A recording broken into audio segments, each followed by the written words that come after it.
जी आउज़ुबिल्लाहि मिनश शैतानिर रजीम बिस्मिल्लाहिर्रहमानिर्रहीम। आज मेरे साथ कुछ स्टूडेंट्स हैं और हम जो है पैथोलॉजी के बहुत सारे सवालात जो है वो हल करने वाले हैं। तो आज की वीडियो बहुत ज़्यादा इन्फॉर्मेटिव है। इस वीडियो को प्लीज़ एंड तक देखें, क्योंकि इस वीडियो के दरमियान मैं आपको एक ऐसा कोड बताऊंगा कि उस कोड के ज़रिए आप मेरी जो है वो फ्री कंसल्टेंसी हासिल कर सकते हैं। जी, तो हम बात कर रहे थे पैथोलॉजी के हवाले से, और अभी आपने क्या बताया कि पैथोलॉजी में जब हम पढ़ते हैं तो क्या होता है, बहुत सारी डिजीज़ होती हैं। सही है। तो हम बात कर रहे थे कि अगर पैथोलॉजी के अंदर कोई सी भी बीमारी आ जाए तो उसको सॉल्व करने का क्या होगा, क्राइटेरिया एक ही होगा। सही है। अच्छा, हमने जैसे मिसाल के तौर पे एक बीमारी की बात की, उसका नाम क्या है, स्टोमेटाइटिस। ठीक है। अच्छा, स्टोमेटाइटिस क्या होता है, अगर हम इसके अल्फाज देखें, स्टमक, तो हमें ऐसा लगता है कि स्टमक की इन्फ्लेमेशन, लेकिन स्टोमेटाइटिस का मतलब है इन्फ्लेमेशन ऑफ द माउथ। सही है। जब माउथ में इन्फ्लेमेशन हो जाए तो उसको हम क्या बोलते हैं, उसको हम बोलेंगे स्टोमेटाइटिस। सही है। तो एक और स्टूडेंट आगे बैठिए यहाँ पे बेटा। बीमारी का जब भी सवाल आएगा तो पहले हम क्या लिखेंगे, उसकी डेफिनेशन लिखेंगे। सही है। तो हमें सबसे पहले क्या, इसका मतलब हमने आज क्या सीखा, सबसे पहली चीज़ क्या इंपॉर्टेंट है, डेफिनेशन। और बीमारी के नाम से हमें उसका मतलब आना चाहिए। सही है। फॉर एग्जांपल सवाल क्या आ गया, स्टोमेटाइटिस के बारे में बताएं। तो स्टोमेटाइटिस जो है वो क्या है, स्टोमेटाइटिस है इन्फ्लेमेशन ऑफ द माउथ। तो हमें क्या बताना है, हमें सबसे पहले ये बताना है कि स्टोमेटाइटिस जो है वो माउथ की इन्फ्लेमेशन है। सही है। लिखें आप लोग।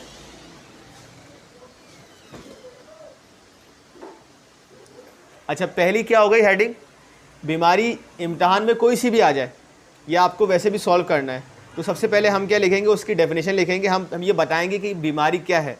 ठीक है। डेफिनेशन में उसकी क्या बताते हैं, उस बीमारी का ओरिजिन बताते हैं। ओरिजिन मतलब क्या है कि ये किस हिस्से की बीमारी है। फॉर एग्जांपल स्टोमेटाइटिस है तो ये किस हिस्से की बीमारी है, आपने बताया माउथ की है। ठीक है। दूसरा, हम उस बीमारी के हवाले से बताते हैं कि इसमें होता क्या है।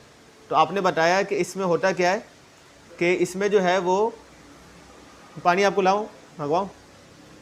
फिर हमने क्या देखा कि इसमें होता क्या है, इसमें माउथ में इन्फ्लेमेशन हो जाती है, सूजन हो जाती है। जहाँ भी आएगा ना TIS, इसका मतलब है इन्फ्लेमेशन। तो पहला सवाल क्या है, पहली हेडिंग हमने क्या देखी, बीमारी stomatitis, inflammation of the mouth is called stomatitis. ये इसकी डेफिनेशन हो गई। अगली हेडिंग, कोई सी भी इम्तहान में बीमारी आ जाए हम डालेंगे कॉजेज़, ये होती क्यों है। सही है। पहले हमने उसकी डेफिनेशन बता दी, ये क्या है। आप इस तरफ आ जाए थोड़ा। हाँ ठीक है। पहले हमने क्या बताया, पहले हमने ये बताया कि ये बीमारी क्या है, डेफिनेशन बता दी, stomatitis inflammation of the mouth. अब हम बताएंगे कॉज। बीमारी का इनिशियली दो कॉज होते हैं, एक होता है इन्फेक्शियस, एक होता है नॉन इन्फेक्शियस। सही है।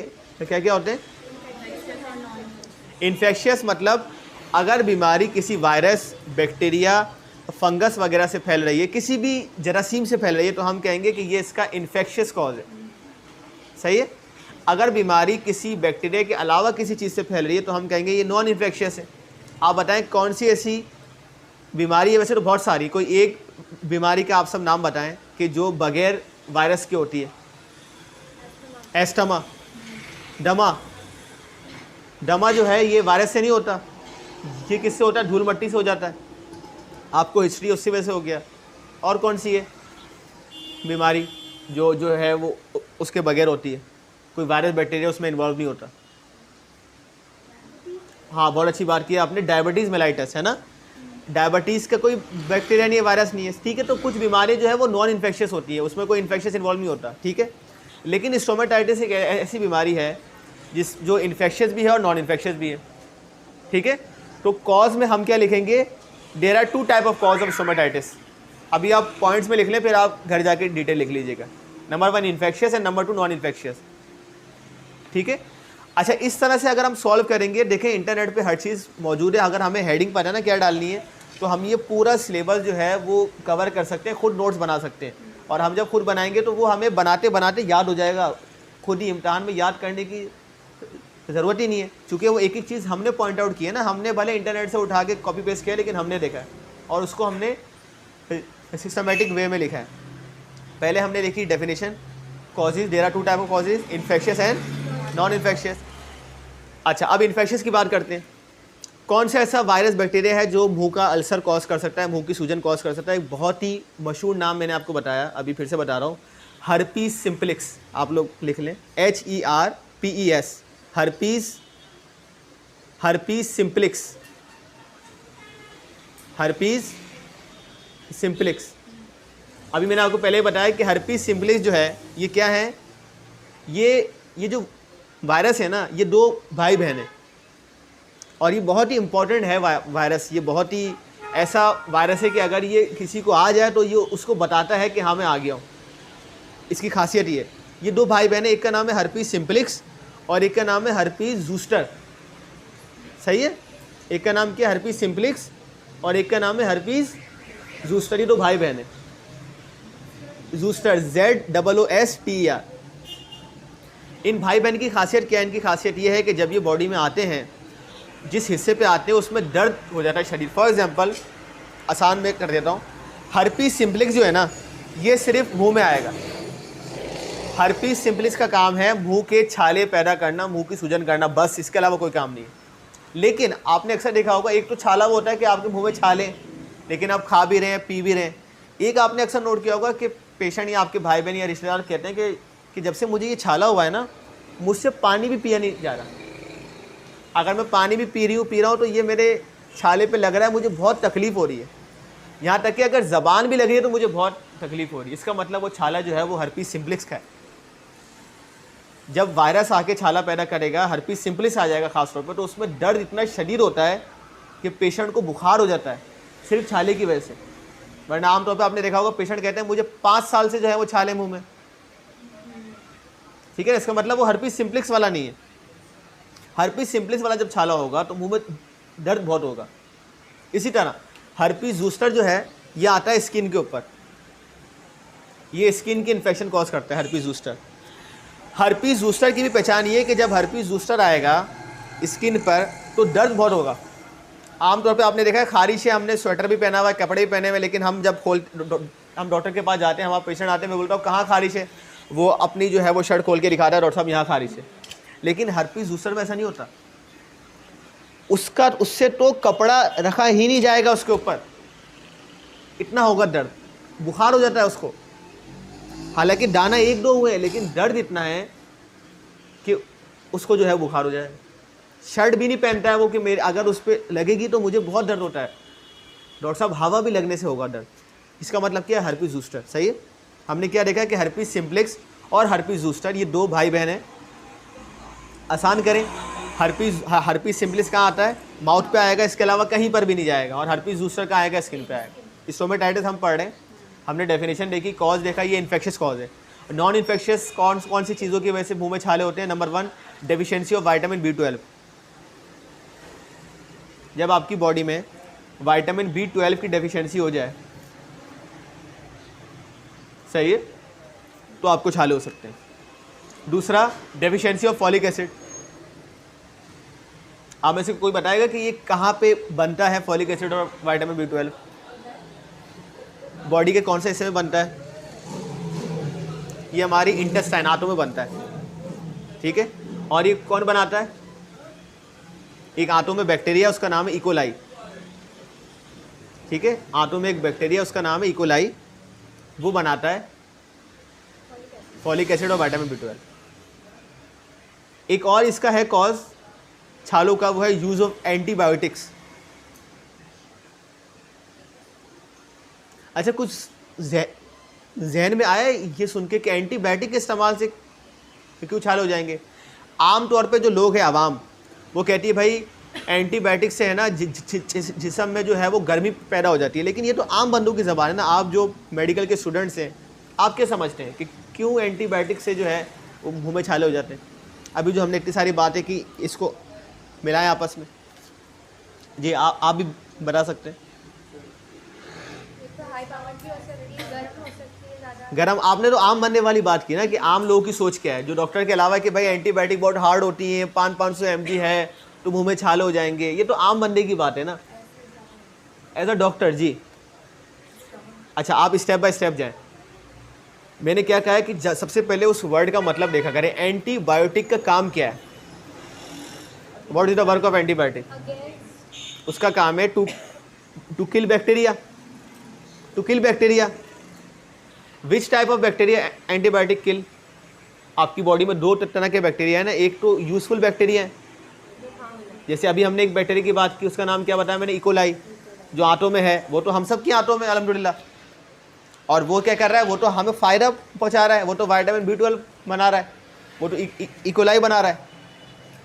लेकिन हमारी आंत में एक और बैक्टीरिया आ गया बाहर से, उसका नाम था साल्मोनेला टाइफी, और उसने हमें कर दिया typhoid. Typhoid is called inflammation of intestine is called typhoid, जब आंतों में सूजन हो जाती है।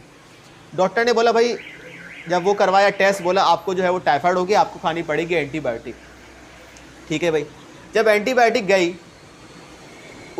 उसका काम है बैक्टीरिया को मारना, उसने साल्मोनेला टाइफी को भी मार दिया और इकोलाई को भी मार दिया। उसको तो पता नहीं ना कि साल्मोनेला टाइफी को ही मारना है, उसने साल्मोनेला टाइफी को ही मार दिया और इकोलाई को ही मार दिया, जो आपकी मदद कर रहा था। तो जब इकोलाई मर गया तो फिर क्या होगा?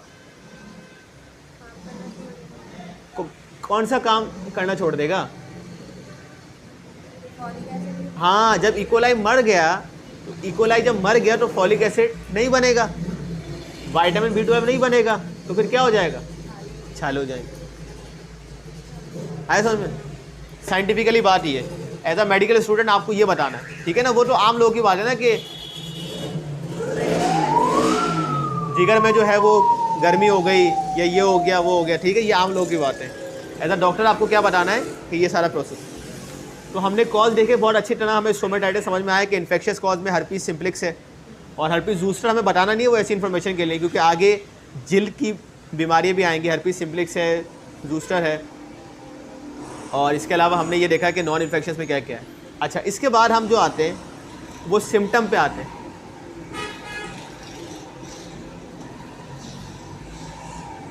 सही है, हर्पीस। अच्छा, आप लोग बताएं स्टोमेटाइटिस के सिम्टम क्या क्या होंगे? आप एक जहन में लाएं कि भाई अगर किसी पेशेंट को स्टोमेटाइटिस हो गया, पहले तो इसमें आ रहा है टिस, इन्फ्लेमेशन, तो क्या क्या क्या सिम्टम हो सकते हैं? आप बताएं सिम्टम, आप बताएं। पेन होगा, सबसे पहले क्या होगा? पेन इन माउथ, हाँ, स्वेलिंग ऑफ माउथ हो जाती है, सही है, सही। और इन्फ्लेमेशन में क्या क्या होता है? इन्फ्लेमेशन में रेडनेस होती है, बर्निंग होती है, ठीक है, आपने पेन बताया। जब भी मुंह में कोई चीज़ आती है, इन्फेक्शन होता है, तो क्या होता है कि सलाइवा भी तेज़ हो जाता है, इंक्रीज ऑफ सलाइवा, से ना सलाइवा बढ़ जाएगा। अच्छा, उससे जो है वो सही से चबाने में मुश्किल होगी। जब भी कोई बीमारी होती है तो एंजाइटी भी होगी, पेशेंट को बेचैनी होगी, एंजाइटी है, रेस्टलेसनेस है, सही ना, डिफ़िकल्टी टू चूइंग, हाँ, डिफ़िकल्टी टू चूइंग है। टेस्टलेसनेस तो इतना वो नहीं होगा, क्योंकि उसका ताल्लुक तो ज़बान से, सही ना। अच्छा, फीवर भी हो सकता है, क्योंकि अगर छाले बहुत पुराने हो गए तो फिर क्या हो सकता है? तो फीवर भी हो सकता है, सही है। अच्छा, ये हमने क्या देखा? डेफिनेशन देखी, कॉजेज देखे, सिम्टम देखे। सिम्टम में और भी है ना मज़ीद, सही है। इसको आपने कोई हार्ड एंड फास्ट रूल नहीं बनाना है कि ये बीमारी पढ़ना और लिखना बहुत आसान, अभी हम देख रहे हैं बहुत आसान है ना, कोई मसले की बात नहीं है। ये इम्तहान में भी आ जाए तो कोई मैं नहीं समझता अब याद करने की आपको ज़रूरत है स्टोमेटाइटिस को, है ना। अच्छा, इसके बाद हम हर बीमारी में लिखते हैं definition, cause, symptom, complication.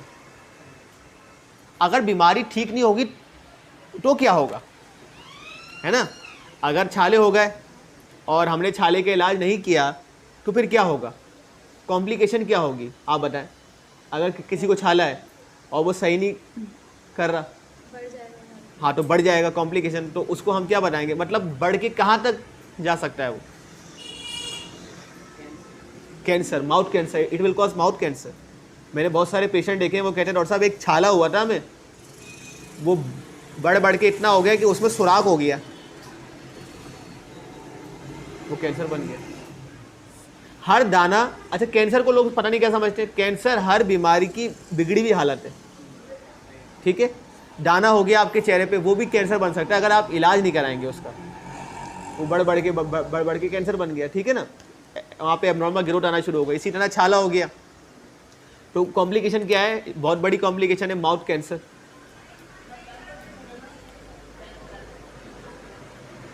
Mouth cancer हो सकता है, सही है। अच्छा, इसके अलावा कॉम्प्लिकेशन भी हो गई, और अब हम क्या लिखेंगे, अब हम लिखेंगे इसकी डायग्नोसिस। आप बताएं कौन कौन से टेस्ट है जो हम पेशेंट से करवा सकते हैं।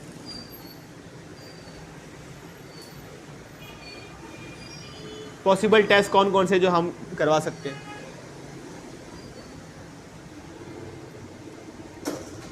एक तो देखिए हमने वो पढ़ा था सिलाइवा का कल्चर हो सकता है, जो हमने देखा था हम माइक्रोबायोलॉजी में ना, सिलाइवा का उसमें स्पेयर मिल, हमने जो है वो स्मेयर लिया, थोड़ा सा थूक लिया, और उसके बाद उसका हम कल्चर कर लेते हैं कि हर्पीस सिम्प्लिस के अलावा भी कुछ बैक्टीरिया हैं जो माउथ का वो कर सकते हैं, तो हम देख सकते हैं कि कौन सा है, ठीक है। अच्छा, इसके अलावा जो है वो हम उसका वो करवा सकते हैं टेस्ट CBC, सही ना, कि अगर उसमें वाइट ब्लड सेल बढ़ रहे हैं, ये सारी चीज़ें बढ़े तो CBC भी हो सकता है, ठीक है। और उसका इलेक्ट्रोलाइट का भी टेस्ट हो सकता है, इलेक्ट्रोलाइट्स, कि कहीं उसका विटामिन B12 तो है नहीं कम, कि जिसकी वजह से जो है वो ये सारी जो है वो कॉम्प्लिकेशन जो है वो पैदा हो रही है, ठीक है। अच्छा, ये कॉम्प्लिकेशन हमने बता दी, डायग्नोसिस बता दी, एंड में हम बताएंगे होम्योपैथिक मेडिकेशन। एंड में हम क्या बताएंगे, होम्योपैथिक मेडिकेशन। बताएं कौन कौन सी दवाएं हैं जो हम दे सकते हैं स्टोमेटाइटिस के अंदर।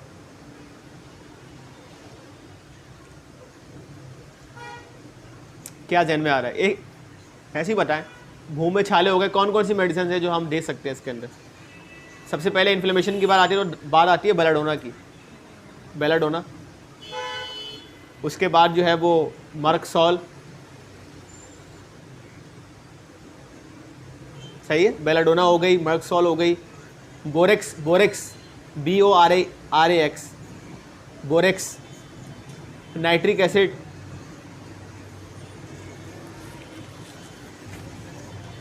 नाइट्रिक एसिड हो गई, ठीक है। एक आती है कार्बोलिक एसिड,